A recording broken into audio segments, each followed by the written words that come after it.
The National Disaster Risk Reduction and Management Fund Guidebook. A guide for requesting parties and the fund administrators. In the second NDRRM Full Council meeting on June 2021, the Council approved the revised guidelines on the administration of the NDRRM Fund, now known as NDRRM MC 110, which aims to rationalize projects funded under NDRRMF, encourage use of NGA and LGU budget, provide prioritization and timely submission of funding proposals. Relatedly, under Section 12 of the said guidelines, it provides for the crafting on an NDRRM Fund guidebook for the dissemination of the guidelines. Aside from the main guidelines, the guidebook will serve as a reference manual for all stakeholders involved in NDRRM Fund. The guidebook is essential as to provide clarity and guide to the stakeholders in relation to the implementation of the NDRRM MC 110. The main purpose of the NDRRM Fund Guidebook is to provide basic information and serve as a guide and manual in the operationalization of the NDRRM MC 110. Serve as action guide for project proposal prioritization, preparation, processing, and endorsement for possible funding under the NDRRM Fund to ensure effective, efficient, and transparent implementation of the NDRRM Fund guidelines. It will also cover the monitoring and evaluation process for NDRRMF-supported PPAs, and enjoin the participation of CSO for monitoring and evaluation. The target users of the guidebook are categorized into two: the requesting parties and the fund administrators. The requesting parties, such as the NGAs, bureaus, and offices of the national government, including constitutional offices enjoying fiscal autonomy, SUCs, GOCCs, and local government units. The guidebook will provide information and serve as reference for the requesting parties to come up with a viable proposal that is compliant with NDRRM MC 110. The fund administrators. These are stakeholders involved in the processing, review, evaluation, prioritization, recommendation, and monitoring of proposals to be funded under the NDRRM Fund. These are the OCD Central Office and Regional Offices personnel, national government agencies, members of the regional project validation and evaluation teams in the RDRRMC, and those involved in project implementation monitoring and evaluation such as the CSOs. The guidebook will provide technical know-how and serve as a manual for the review and evaluation of the proposal, and help the fund administrators in coming up with the appropriate recommendation to the Council. The guidebook will contain the usual preliminaries, the messages, acronyms, overview of the NDRRM Fund utilization, definition of terms, background and rationale of the guidebook, its purpose, how to use it, and its target users as shown. Also, it will include the legal basis of the NDRRM Fund. Who approves the fund requests? Who can submit a fund request?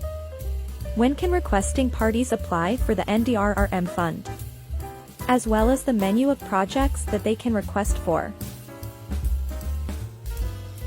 The guidebook also includes the process flow and requirements for processing of request for NDRRM Fund as provided in NDRRM MC 110. The processes are categorized into three: with PDNA and RRP, without PDNA and RRP, and lastly, for prevention, mitigation and preparedness projects and programs. Each process differs only in prerequisites, but the processing of the request in the part of OCD are all just the same. For requests for disaster with PDNA and RRP. First is the conduct of the PDNA with indicative timeline of 2 months after the occurrence of the disaster. After that is the crafting of the RRP based on the PDNA report. Also included in this process is the identification of priorities for NDRRM funding. Only those PPAs identified in the RRP with NDRRM Fund as funding source will be accommodated for possible funding. For disasters that did not warrant the conduct of PDNA and crafting of RRP. First step is the consolidation and finalization of damage reports and situations reports, as well as the Ardana report. After that is the conduct of desk evaluation. The said reports to come up with short list of priority projects and programs. Next is the site inspection and validation of the shortlisted projects and programs to come up with a final priority list, which will be then endorsed by the NDRRM concerned either through a resolution of written letter. For preparedness, prevention, and mitigation-related projects and programs, it will be based on the identified priorities of the NDRRMCs. The NDRRMC will convene to review such priorities and determine the types of priority PPAs, as well as the budget allocation to support the same.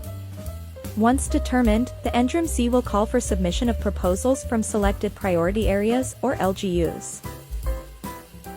After all the prerequisites are accomplished, the requesting parties will have 6 months to submit the documentary requirements. OCD processing of requests. Once the complete documentary is received, OCD will just conduct further review of the request. If found eligible and with complete documentary requirements, the second step is to endorse it to the Secretary of National Defense as Chairperson NDRRMC. Once approved, and signed by the SND or Chairperson NDRRMC, the request is transmitted to the Office of the President for approval. To guide the requesting parties and fund administrators, the guidebook will have technical guide notes which will answer commonly asked questions. This will serve as a guide for requesting parties in coming up with the proposal, and for fund administrators in the review and evaluation of the proposal. This will ensure that the proposals received are already in compliance with the MC 110, and that the review and evaluation process will also be done efficiently. As shown are sample technical guide notes for the users of the guidebook. The guidebook will provide information on the monitoring and evaluation, especially the process on the submission of accomplishment reports by implementing offices, as well as the conduct of actual monitoring, as to ensure the timely and efficient implementation of NDRRM Fund-supported projects. Lastly, the guidebook will contain annexes and templates such as, but not limited to, general description of menu of projects to guide the requesting parties on what they can request, the prioritization composite index and how to use it, the project review and evaluation checklist, the project proposal form, and other references. And that concludes our presentation of the National Disaster Risk Reduction and Management Fund Guidebook. Thanks for listening.